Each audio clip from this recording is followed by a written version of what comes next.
Good evening everybody. Sound. सभी को नमस्कार, राम राम, सत श्री अकाल, अस्सलाम वालेकुम, राधे राधे, जय श्री कृष्ण।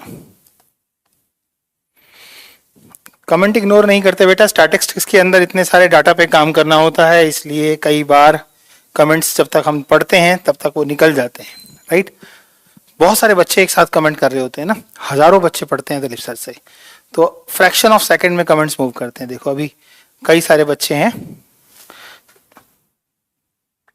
चलो, अब कुछ बच्चे बेचारे स्टार्टिंग में गुड नाइट लिख देते हैं, उन्हें पता नहीं गुड नाइट तब लिखते हैं जब उसके बाद उस दिन नहीं मिलना होता है, राइट।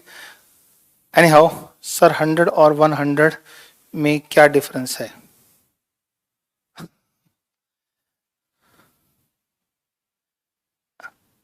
और कोई क्वेश्चन? 100 डेफिनेटली एक 100 को रिप्रेजेंट करता है, और हंड्रेड्स तो पता नहीं कितने हो सकते हैं, हंड्रेड्स। कहाँ हो बच्चों, पहली दूसरी क्लास में हो क्या? चलो शुरू करते हैं, हम पढ़ रहे हैं हमारी क्लासेस में।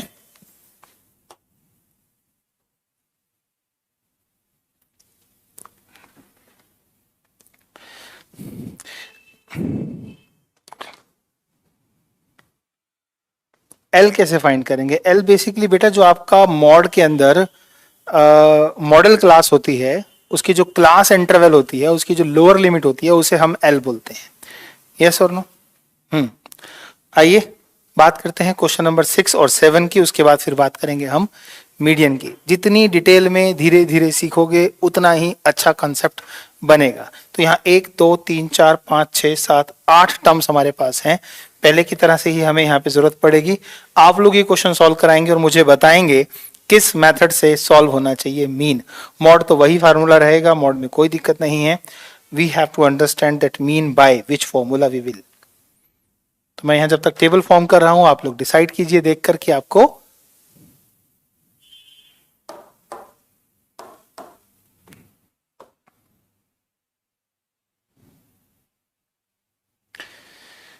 यस, मैं अभी देखूंगा आप लोगों ने क्या लिखा।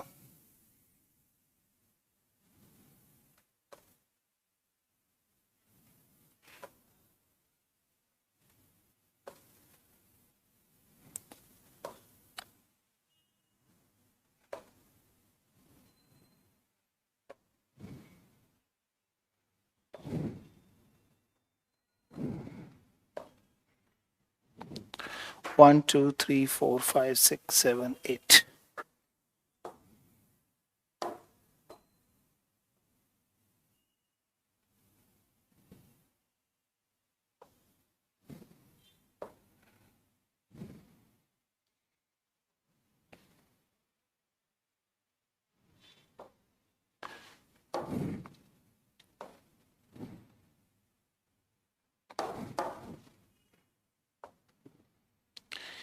यस, क्या लिखा आप लोगों ने? डायरेक्ट मेथड लगाना चाहेंगे, संख्याएं छोटी छोटी हैं। Okay,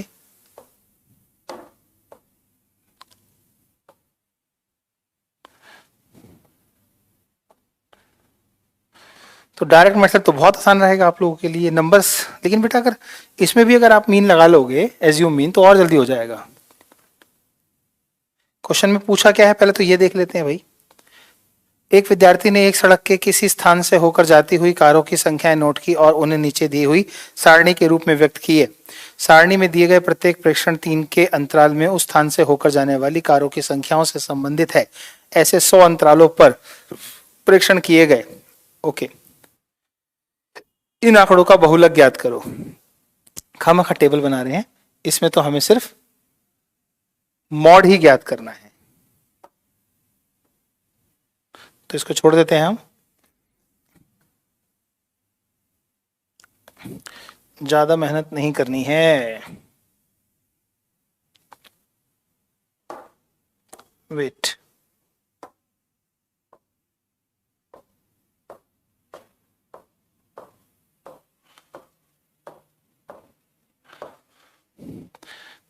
we have to calculate only mod.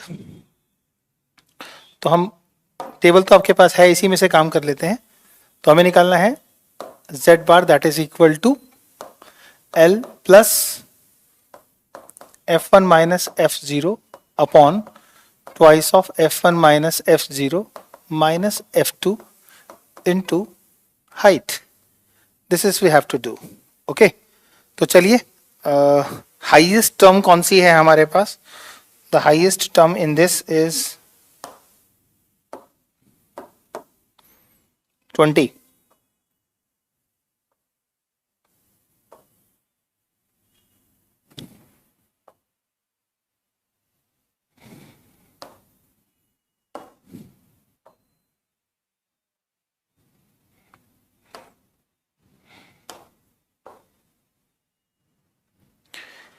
ठीक है, तो यहीं से हमें देखना है कि हमारे पास सबसे पहले L की वैल्यू 40 हो जाएगी।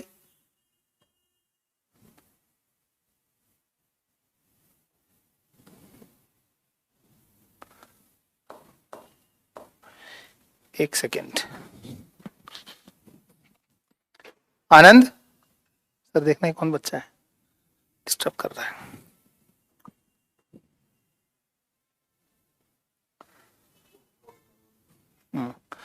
L की वैल्यू कितनी हो जाएगी? 40 और H की वैल्यू देगी 50 minus 40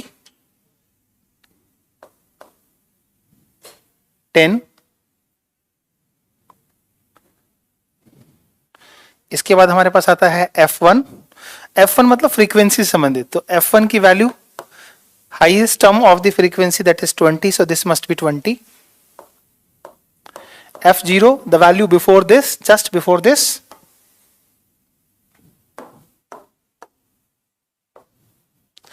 and value just after this. These are the two values we have to see. और highlight कर दूं मैं 12.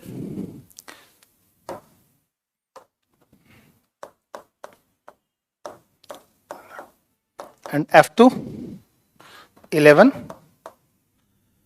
ये पांचों टर्म्स आपको समझ आ गई होंगी, अब अच्छे से समझ आ गया।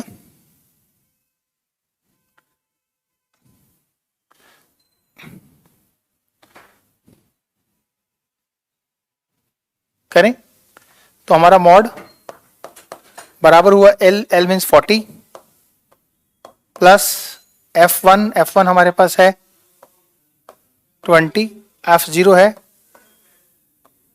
12, twice of F1 minus 12 minus 11 and multiply by the class size means height, that is 10.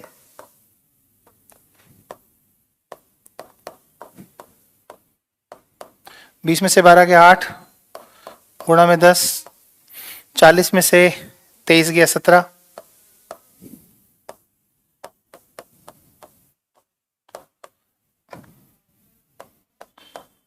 Maximum 5,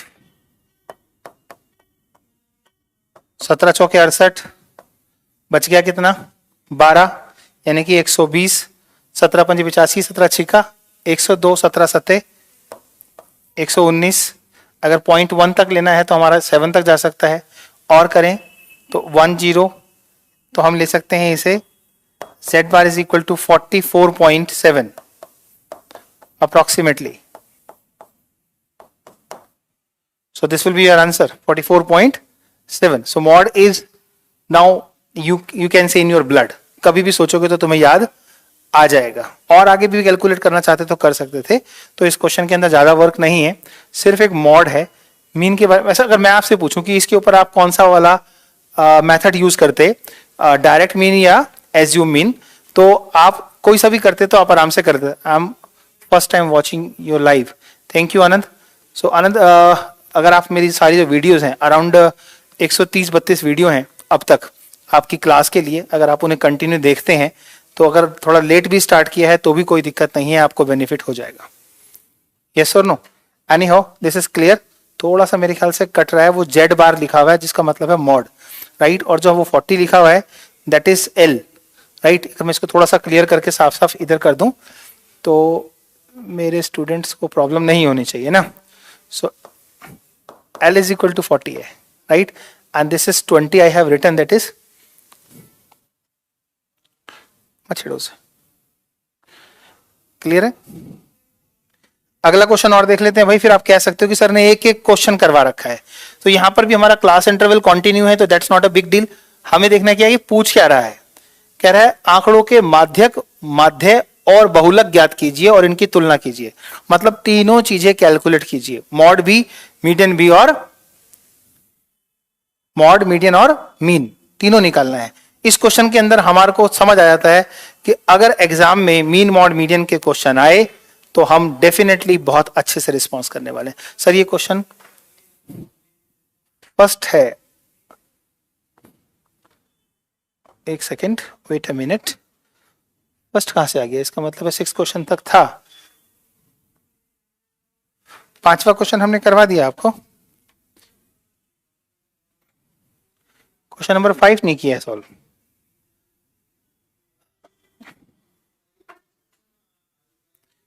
इसमें हमें बेसिकली क्या ज्ञात करना है, इसमें मॉड ज्ञात करना है। तो ये क्वेश्चन हमने अभी नहीं किया, ये भी कर लेते हैं। यस,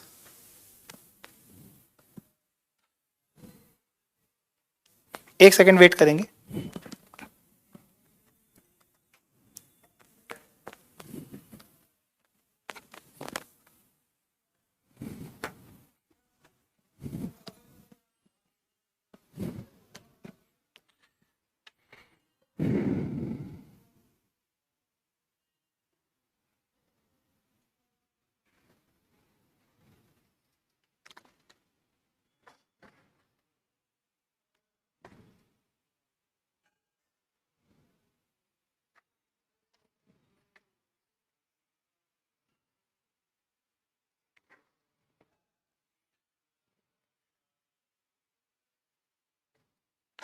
छह ही क्वेश्चन है बेटा, हमने इसमें से एक क्वेश्चन छोड़ दिया, फिफ्थ वो करवा देते हैं, राइट।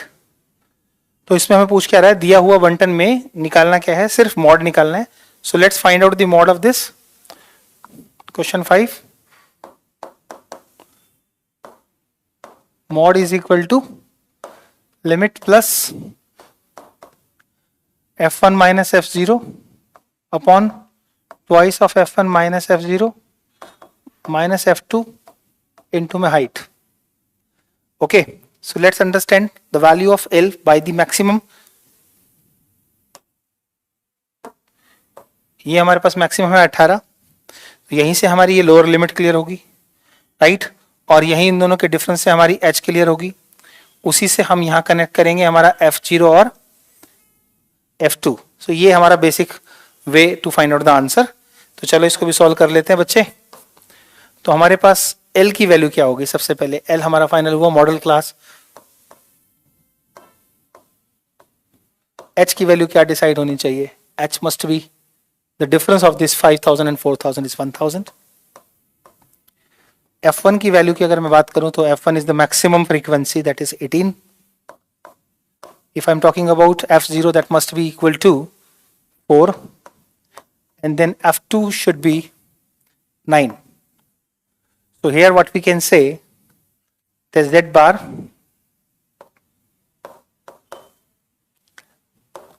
लिमिट, फॉर्मूला तो लिख ही दिया है, वैल्यू पुट करते हैं सीधा,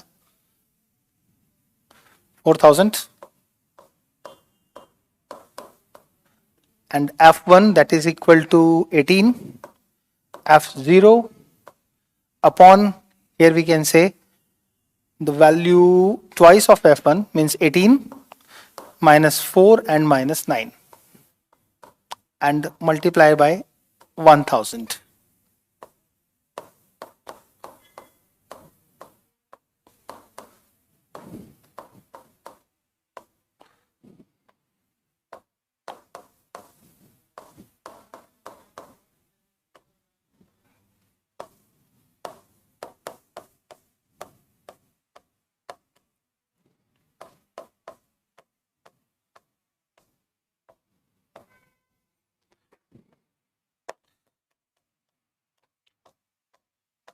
So we can divide this.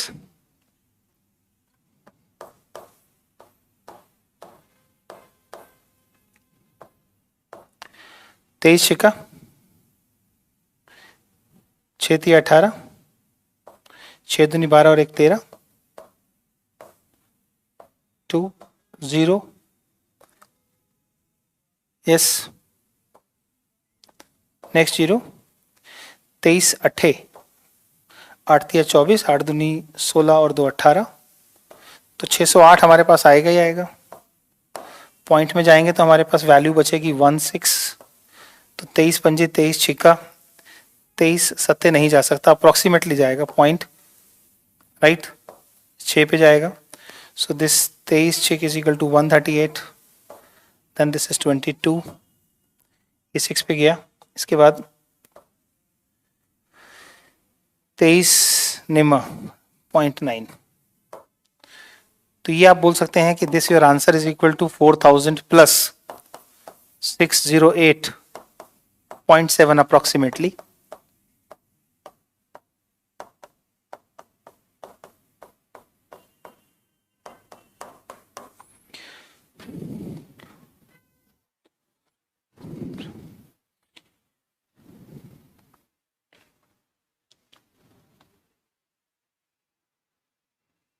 बहुत बढ़िया बेटा, शाबाश आनंद, मजा आ रहा है ना आनंद? तो अगर हम डेसिमल के और प्लेस तक निकालना चाहते तो निकाल सकते थे, अप्रोक्सीमेटली हमने कैलकुलेट कर लिया। अब हमारा पूरी तरह से कह सकते हैं कि 14.1 और 14.2 एक एक क्वेश्चन हमने करके देख लिया है।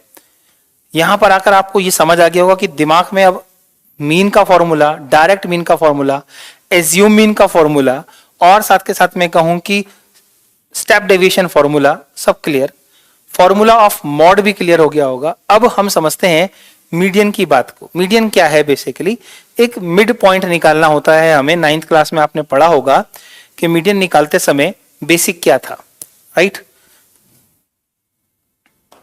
आइए अब समझते हैं मीडियन क्या है।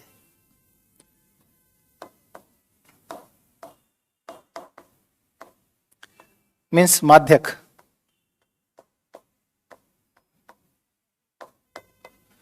देखो आपने जो 9th में पढ़ा था, पहले उस मीडियन की बात कर लेते हैं।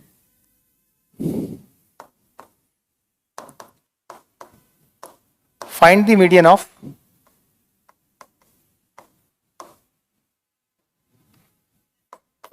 4, 6, 9, 11, 15, 18, 23। ये कुछ ऑब्जर्वेशन मेरे पास हैं। इन ऑब्जर्वेशन के बेस पर अगर मेरे को निकालना है मीडियन, तो मैं देखूंगा कि मेरे पास नंबर ऑफ ऑब्जर्वेशन कितनी है। यहां पर सबसे पहला इंपॉर्टेंट पॉइंट, n क्या डिसाइड करता है? तो n है नंबर ऑफ ऑब्जर्वेशन। तो 2, 4, 6 और एक 7, नंबर ऑफ ऑब्जर्वेशन है 7। तो 7 ऑब्जर्वेशन होने का मतलब है ऑड, राइट? अगर मैं एक और एग्जांपल लूं, फाइंड द मीडियन ऑफ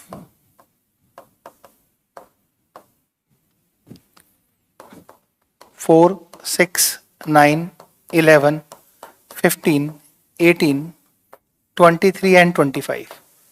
तो सबसे पहली कंडीशन जो है, n को पहचानना है। यहां पर n 7 है और वहां पे n 8 है। तो 7 ऑड नंबर है और ये इवन नंबर है। ऑड नंबर में क्या होता है? मिडिल टर्म मिल जाती है। मिडिल टर्म मिल जाती है। जैसे अगर हम यहां मिडिल टर्म निकालना चाहें, मिडिल टर्म को ही हम मीडियन बोलते हैं, right? Middle term is equal to median होती है। तो मिडिल टर्म कैसे निकल जाती है यहां पर? तो हमारे पास मिडिल टर्म निकालने का फॉर्मूला हो जाता है n + 1/2th टर्म। तो हम ये कहें कि हमारे पास कहीं ना कहीं जो इसका सॉल्यूशन है वो 7 + 1/2 2th टर्म, अर्थात 8/2 यानी कि 4th। तो 4th टर्म हमारे पास लिखने से पहले वैल्यूज जो है वो असेंडिंग ऑर्डर में होनी चाहिए। तो यहां पर जो असेंडिंग ऑर्डर है वो दी गई वैल्यूज का है। तो ऐसे ही हमारे पास जो ग्रुप वैल्यू आएगी, ये तो अनग्रुप है, जो ग्रुप वैल्यू आएगी उसमें भी सबसे पहला इंपॉर्टेंट पॉइंट होता है कि मीडियन निकालते समय वैल्यूज को असेंडिंग ऑर्डर में लिखना जरूरी है। तो किसको? जो क्लास इंटरवल आपका है वो असेंडिंग ऑर्डर में होना चाहिए। अगर वो जंबलिंग फॉर्म में दिया हुआ है, जैसे कि कभी कभी ये नंबर 4 के बाद सीधा 11, फिर 6, फिर 18, फिर 23, इस तरीके से उल्टा सीधा लिखा हो, तो हम मीडियन निकालते समय 9th क्लास में आपने पढ़ा होगा, वैल्यूज को पहले अरेंज करते थे असेंडिंग ऑर्डर में, उसके बाद कहीं ना कहीं मीडियन की बात सोचते थे। तो यहाँ पर हम पहली बात ये भी याद रखेंगे कि जब हमारे पास ग्रुप डाटा आएगा तो हमें कुछ भी करने से पहले, कोई फॉर्मूला लिखने से पहले, कोई वैल्यू सिलेक्ट करने से पहले उस दिए हुए डाटे को चेक करना है कि वो क्लास इंटरवल असेंडिंग ऑर्डर में है या नहीं है। हालांकि डिसेंडिंग ऑर्डर से भी निकल सकता है, असेंडिंग या डिसेंडिंग ऑर्डर कोई एक ऑर्डर होना चाहिए, बट हम प्रेफर करते हैं कि असेंडिंग ऑर्डर में छोटे से बड़ी टर्म हमें दिखाई जल्दी देती है। यस और नो? सैंपल पेपर बहुत सारी चीजें सॉल्व करवाएंगे। इवन कोशिश कर रहे हैं कि एक जिन बच्चों को सिर्फ मैथमेटिक्स का ही सिलेबस चाहिए हो आपके नोन में, जो चाहते हैं कि दिलीप सर का मैथमेटिक्स इस प्लेटफॉर्म पर उन्हें मिल जाए, सारा सिलेबस नहीं परचेज करना चाहते, तो हो सकता है एक दो दिन में कोई ऐसी खुशखबरी भी आपको सुनने को मिले कि 10th क्लास का अगले 4 या 6 महीने तक जो सारा का सारा सिलेबस है वो कितने रुपए पैकेज में मिल सकता है। So we will think about that to also. तो माय डियर, हम देखते हैं कि हमारा यहाँ पर 4th टर्म क्या होगा। तो 4th टर्म आया, जब हमारे पास 4th टर्म हमारे पास हो गई, यहाँ पर बिल्कुल क्लियर हो गई 1 2 3 4, यानी कि 11 इज मीडियन। ये हमारी मीडियन हो गई, तो 11 मीडियन हमारे पास क्लियर है। अब दूसरी बात आती है कि अगर हम यहां पर आते तो हमारे पास इसको अगर हम n/2 कर दें तो इसका मतलब हुआ 4th टर्म। अब 4th टर्म निकालने के बाद तो 1 2 3 4 यहां से 4th, या 1 2 3 4 यहां से 4th, अगर हम ये चीज सोचेंगे तो हमारे को प्रॉब्लम आती है। यस और नो? इस प्रॉब्लम को समझने के लिए हमें समझ आता है कि ना ही 4th और ना ही नेक्स्ट, तो कहीं ना कहीं दो टर्म्स जो है वो 4th और 5th के बीच की बात है। तो इन दोनों टर्म्स की अगर हम बात कर रहे हैं तो दिस इज द प्रॉब्लम। यहां पर हमें 4th टर्म के बाद अगली टर्म भी देखनी पड़ती है, n/2 plus 1 term, 1th term. तो इसका मतलब होता है कि 8/2 प्लस 1,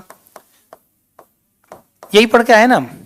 इसका मतलब हुआ नेक्स्ट टर्म हमारी आई 5th टर्म, तो वही 5th टर्म हम यूं बोल रहे हैं। तो हमारी मीडियन कहीं ना कहीं इनके बीच में फंस के रह जाती है और हमें फिर मीन निकालना पड़ता है। तो मीडियन के लिए हमें क्या करना पड़ता है? मीन निकालना पड़ता है। तो मीन की बात अगर हम करें तो यहां पर किसका मीन निकालना पड़ेगा? वो 11 प्लस 15/2 का मीन है। ये आप पढ़ के आए हैं, ये आप पढ़ के आए हैं, और इसे पढ़ने के बाद आपको कोई दिक्कत नहीं होनी चाहिए। ये सुनो, मजा आ रहा है? एनटीएससी में भी मजा आया, सीएचएस के लिए क्या क्लास देखूं क्रैक हो जाए। बेसिक्स तो मेरी तरफ से स्ट्रॉन्ग कर लो, बाकी शुभम सर तो बीच में आपको कंपटीशन की क्लास करा ही रहे हैं, तो दोनों को पढ़ोगे तो बहुत बेहतरीन समझ आपको आएगा। तो ये आपका मीडियन का आपका इतिहास है जो आप पढ़ के आए हो, राइट और रॉन्ग। अब सवाल पैदा होता है कि यहां से आपने एक पॉइंट निकाला, क्या? एन को डिवाइड करना, नंबर 1। दूसरा पॉइंट आपने क्या निकाला कि एन को डिवाइड करने के साथ साथ जो आपकी रिक्वायरमेंट है वो क्या है? उस एन से कुछ सीखना है। मतलब जब आप यहां पर मीडियन निकालने की बात करेंगे तो आपको क्यूमुलेटिव फ्रीक्वेंसी की जरूरत पड़ती है। क्यूमुलेटिव फ्रीक्वेंसी का मतलब होता है कि डाटा को कंटिन्यू ऐड करके आप देखते हैं कि किस किस लेवल पर डाटा कितना कितना हो सकता है, राइट। तो आइए हम समझते हैं कि हमारे पास मीडियन का फॉर्मूला क्या है। जब हम मीडियन की बात करते हैं और मीडियन निकालना चाहते हैं तो हमें सिंपल सी बात समझ आनी चाहिए कि अब तक जो हमने पढ़ा है उसके बाद हमारे पास मीडियन का कंसेप्ट क्या होना चाहिए। तो मीडियन में भी हमें लोअर लिमिट की ही जरूरत पड़ती है, क्योंकि अगर मैं इसके ग्राफ से आपको समझाऊं तो ग्राफ बहुत ज्यादा एक्सेस में वैल्यू हो जाएगी जिसकी जरूरत नहीं है। बट फिर भी अगर आपसे मैं कहूं कि एक छोटा सा एग्जांपल है कि ये मेरा एक ग्राफ बन रहा है, इस ग्राफ में कहीं ना कहीं कुछ इस तरह की हमारे पास वैल्यूज हैं। तो मीडियन कहीं ना कहीं स्टैंड करता है इन सारी टर्म्स के बीच में। तो जब वो बीच में स्टैंड करेगा तो हमें वहां पर, मान लीजिए कि ये बीच वाला पोर्शन है सपोज, तो ये एक इसकी लिमिट है, यानी कि यहां से थोड़ा सा वो आगे गया है। तो ये जो पोर्शन आगे गया है ना बेटा, इस चीज को समझना, मीडियन कैलकुलेट करना है तो वो लोअर लिमिट से ही उठकर आता है। तो यहां पर भी लोअर लिमिट से ही उठकर ऊपर आएगा। तो जब आप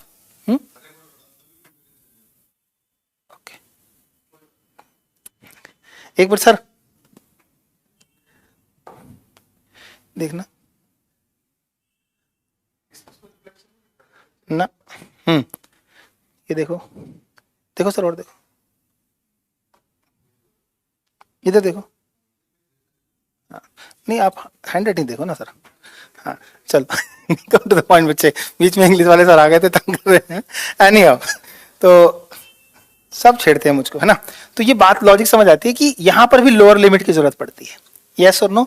और लोअर लिमिट के साथ हम मिडिल टर्म में आते हैं तो फिर n/2 की जरूरत पड़ेगी। अगर बिल्कुल मिड में आओगे तो n/2 की जरूरत भी पड़ेगी। तो इसका मतलब है L से n/2 का कनेक्शन तो है, लेकिन उस समय यहां पर क्यूमुलेटिव फ्रीक्वेंसी और फ्रीक्वेंसी की जरूरत पड़ती है।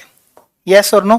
इन सब चीजों को आपने ध्यान में रखना है तो आपको ऑटोमेटिकली समझ आ जाएगा और फिर वही फॉर्मूले में h मल्टीप्लाई कर लेंगे। ये इसका बेसिकली मीडियन का फॉर्मूला होता है। तो मैं ज्यादा हाई फाई डिटेल में इसको डेरिवेट करने पे आपका टाइम वेस्ट नहीं करना चाहूंगा। हिंदी वाले अरुण सर नहीं बेटा, इंग्लिश वाले अरुण सर, वो छेड़ते रहते हैं मुझे। तो एनी हाउ आइए बात करते हैं कि अगर मुझे इस क्वेश्चन के अंदर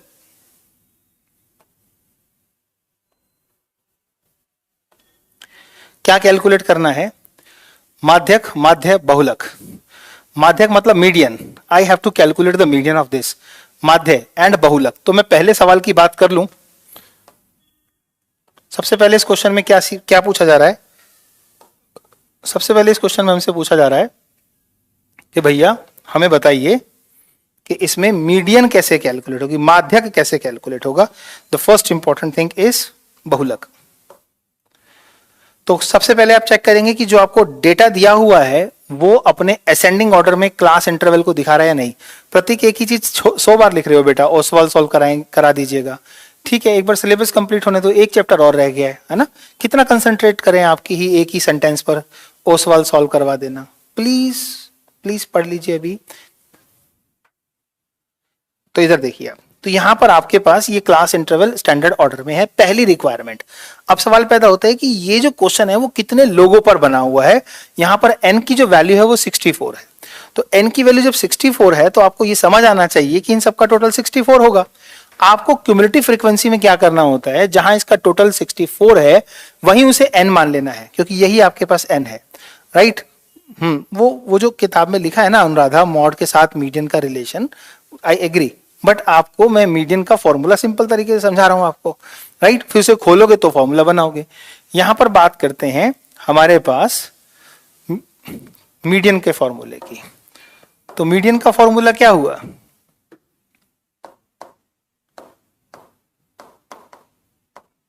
मीडियन का फॉर्मूला हुआ lower limit of class median, right, median class. Yes और नो। तो मीडियन क्लास की लोअर लिमिट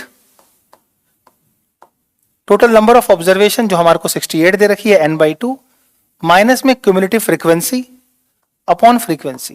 क्यूमुलेटिव फ्रीक्वेंसी का मतलब है कि एक ऐसी फ्रीक्वेंसी आपको फाइनल करनी है, जब आप फ्रीक्वेंसी फाइनल कर लेंगे तो क्यूमुलेटिव फ्रीक्वेंसी उससे जस्ट बिफोर होगी। देखिए कैसे, तो यहां पर इनटू में h, ये आपका मीडियन का फॉर्मूला है। एक क्वेश्चन आपको ये सॉल्व करना है, दूसरा क्वेश्चन आपको सॉल्व करना है मॉड का, और मॉड का ही L plus F1 minus F0 upon twice of F1 minus F0 minus F2 into में क्लास साइज मींस हाइट। और तीसरा आपको सॉल्व करना है, वो आपको देखकर पता लगता होगा कि मुझे यहां पर एज्यूम मीन मेथड लगाना चाहिए। तो मेरा यहां पर आएगा मीन, मीन बाय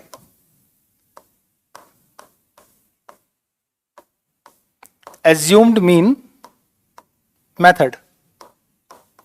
तो ये क्वेश्चन तब कंप्लीट होगा जब इसके तीनों पार्ट सॉल्व कर लेंगे, और वो एज्यूम मीन मेथड होगा x bar is equal to a plus summation of F I D I upon summation of F I, right जी। ये चीजें हमारे पास हैं।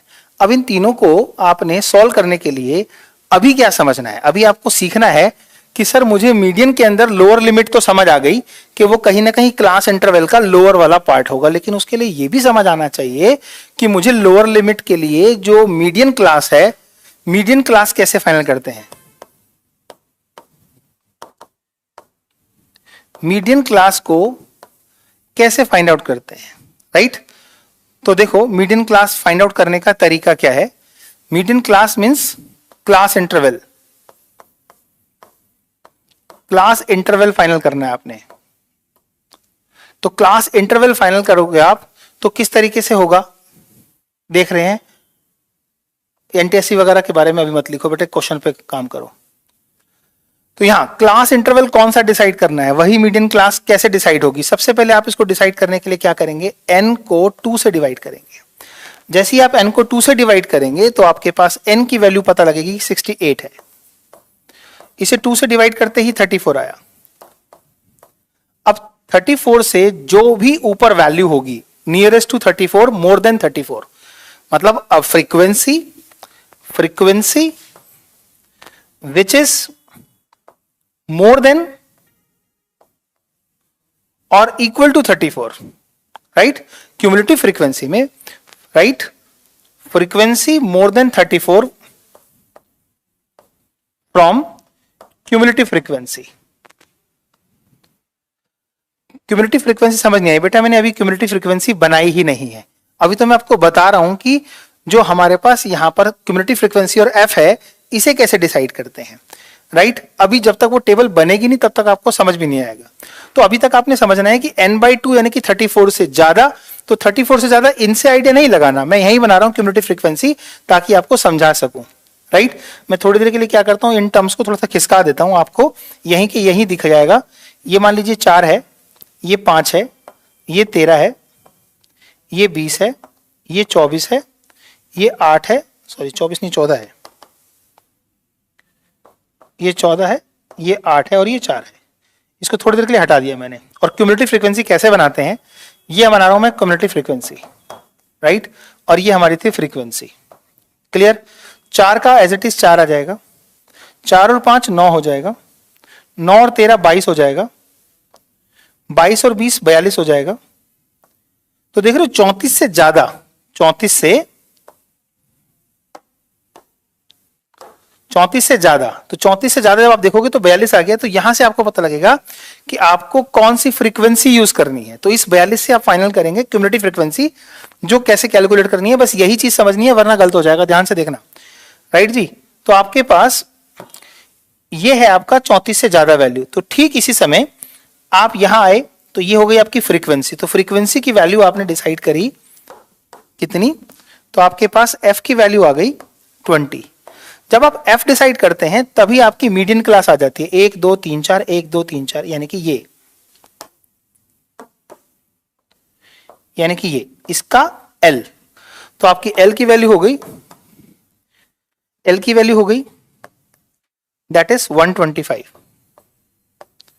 एल आपका क्लियर, ये क्लियर। एच कोई बड़ी प्रॉब्लम नहीं है, दोनों का डिफरेंस। तो एच क्या होगा, एच आपके पास आ जाएगा, दिस इज डिफरेंस 145 माइनस 125 यानी कि 20। ये कौन सा 20 है, इसको भी क्लियर कर लो। 145 माइनस 125 दैट इज 20। आप देखो आपके फॉर्मूले में क्या है, n/2, n की वैल्यू आपके पास है। तो n की वैल्यू कितनी है आपके पास, 68 है। n पुट करना है, क्लियर हो गया। l पुट करना है, क्लियर हो गया। f पुट करना है, क्लियर हो गया। लेकिन क्यूमुलेटिव फ्रीक्वेंसी अभी तक क्लियर नहीं हुई है, वो कैसे क्लियर होती है इसे समझना। CF का मतलब है कौन सी क्यूमुलेटिव फ्रीक्वेंसी का चयन करेंगे। जो आपने अभी जिसके बेस पर आपने मीडियन क्लास निकाला है, ठीक उससे ऊपर वाली जो फ्रीक्वेंसी होगी क्यूमुलेटिव फ्रीक्वेंसी, वो आप यूज करेंगे। अगर 34 आता तो भी बेटा 34 अगर हमारे पास आता तो हम 34 को ही लेते। इक्वल नियरेस्ट का क्या मतलब होता है, 34 के ही नजदीक है, या तो 34 आता या 34 से ज्यादा, कम नहीं करना है। यस और नो, जी हाँ। क्यूमुलेटिव फ्रीक्वेंसी कैसे आई, पहली टर्म हमारे पास आई 4, जिसको हमने लिख दिया एज इट इज। फिर 4 में हमने 5 जोड़ा। मैं आपको बताता हूं मैंने क्या किया, इस 4 में इस 5 को जोड़ा, तब ये जो टोटल है वो 9 बन गया। फिर 9 में 13 को जोड़ा तो 13 और 9 22 बन गया।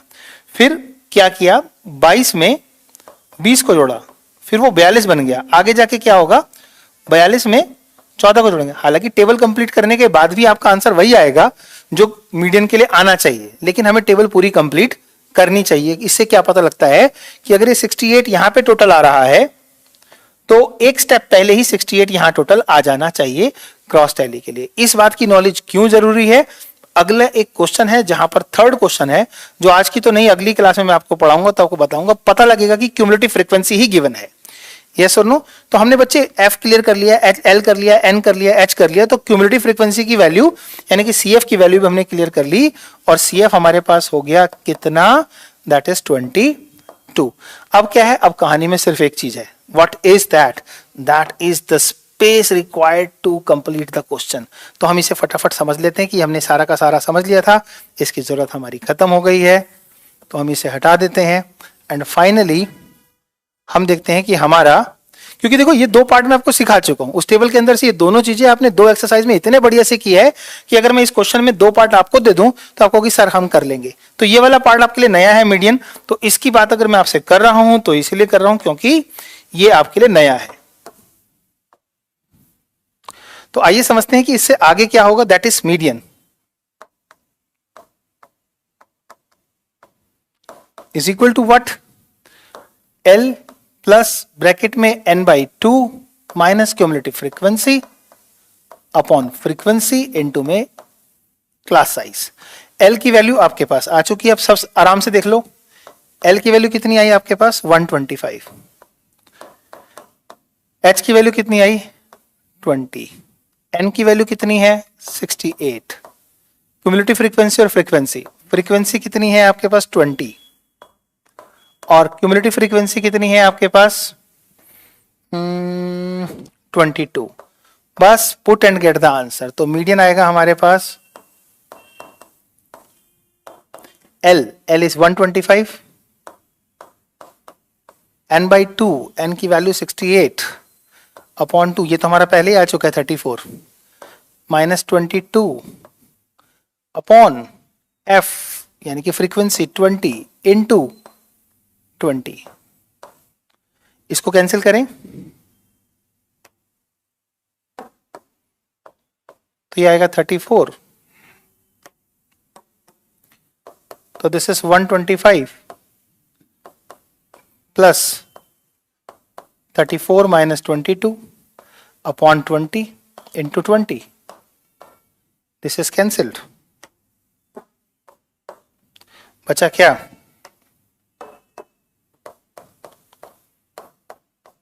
34 में से 22 गया 12। तो जिन बच्चों ने 137 आंसर निकाल लिया है, लव यू माय डार्लिंग, आप लोग मेरा नाम उस शिखर तक पहुंचाने वाले हो जिस शिखर तक आज तक मैं भी नहीं पहुंचा। एवरेस्ट की चोटी तक आप मेरा नाम कर दोगे, मुझे मालूम है। तो आपने आज की क्लास में, मतलब पिछली 2 से 3 क्लास में जो सांख्यिकी जिस मीडियन टॉपिक को आप कहीं ना कहीं फील कर रहे थे कि टफ लगेगा, CF नंबर ऑफ टर्म्स से अबव, यस, जो आपकी टेबल थी जहां पर आपका मीडियन क्लास फाइनल हुआ था, उसी के बिल्कुल स्ट्रेट में आप जाएंगे और उससे ऊपर। तो आपको best teacher, thank you, right, thanks a lot. इसे दोबारा रिपीट कर देते हैं। देखो ये मॉड और मीन तो आप मुझे मालूम है निकाल लोगे। यहां पर मीडियन की बात मैं करूं तो मीडियन का formula L plus n by 2 minus CF upon F into में H, राइट। ये मैंने आपको थोड़ा बहुत हल्का सा क्लियर भी कर दिया कि लोअर लिमिट से कैसे ऊपर वो जाता है। अब समझते हैं कि हमारे को वैल्यूज कैसे निकालनी है। सबसे पहले इसके अंदर पहला पॉइंट है कि आरोही क्रम में लिखना है, असेंडिंग ऑर्डर में आपका क्लास इंटरवल लिखा होना चाहिए, नंबर 1। दूसरा, नंबर ऑफ टर्म्स जो भी है जिसे हम n बोलते हैं, राइट। धनराज सर, आप दौलत सर को जानते हो क्या? दौलत सर इंग्लिश वाले। तो अगर मैं ये कहूं कि इसके बाद जो दूसरा है वो क्लास इंटरवल है, तो क्लास इंटरवल का फुल फॉर्म होता है क्यूमुलेटिव फ्रीक्वेंसी। अखिलेश पूछ रहे हैं CF का फुल फॉर्म क्यूमुलेटिव फ्रीक्वेंसी। तो क्यूमुलेटिव फ्रीक्वेंसी क्या है? क्यूमुलेटिव मतलब कंटिन्यू चलने वाला। तो कंटिन्यू क्या, पिछली एडिशन के साथ आगे बढ़ता है, जो हर 2 स्टेप में 3 स्टेप में बताता है कि यहां तक टोटल कितना हो गया और यहां तक कितना हो गया। ये सुनो, हर अगले स्टेप को ऐड करके वहां तक का टोटल क्लियर करता है कि वहां तक की फ्रीक्वेंसी कितनी है, राइट। तो Meenakshi, you are the best teacher of mathematics, thank you my dear. तो यहां पर हमने जो कहा, जो वो आपको समझ आया होगा कि L की वैल्यू कैसे क्लियर की, H की वैल्यू कोई बड़ी प्रॉब्लम नहीं थी, लेकिन L तक पहुंचने का तरीका था कि 34 जैसे ही आया तो 34 से ऊपर क्यूमुलेटिव फ्रीक्वेंसी में, right, F is final, right. देखो F is greater than 34 from cumulative frequency, ये बात समझ लो। क्यूमुलेटिव फ्रीक्वेंसी में जब आप 34 से ऊपर कोई वैल्यू देखते हो तो फ्रीक्वेंसी में आप जाकर F फाइनल करते हो। तो F कहां से? F from the frequency, right, which is greater than 34 from cumulative. एक नोट लिख देता हूं मैं यहां पर, आपको समझ आएगा। F is selected, 34 from 34 cumulative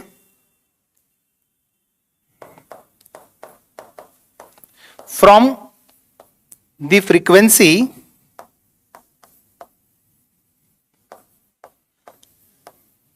f is selected from the frequency which is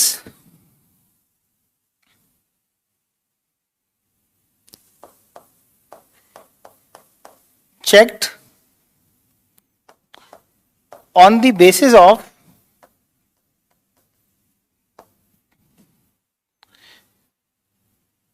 cumulative frequency more than or equal to n by 2। n की जो भी टर्म होगी उस टर्म को 2 से डिवाइड करने पर जो भी वैल्यू आएगी उसके बराबर या उससे अधिक जो वैल्यू आपको क्यूमुलेटिव फ्रीक्वेंसी में दिखाई देगी, राइट। बराबर वैसे आएगा नहीं, फिर भी कह रहा हूं मैं आपको, जो दिखाई देगी वहां से आप फ्रीक्वेंसी में जाएंगे और वहां से आपका एफ क्लियर होगा और वहीं एफ, उसी एफ से आपका मॉडल मीडियन क्लास क्लियर होगा, तब आपको फाइनल समझ आएगा। तो आज के लिए मेरे ख्याल से आपको बात समझ आ गई होगी और आपको बहुत बढ़िया समझ आ गया होगा। Thanks a lot. Always you write crystal clear, it means you are giving me 100% marks crystal clear. Thank you, God bless you, bye, take care.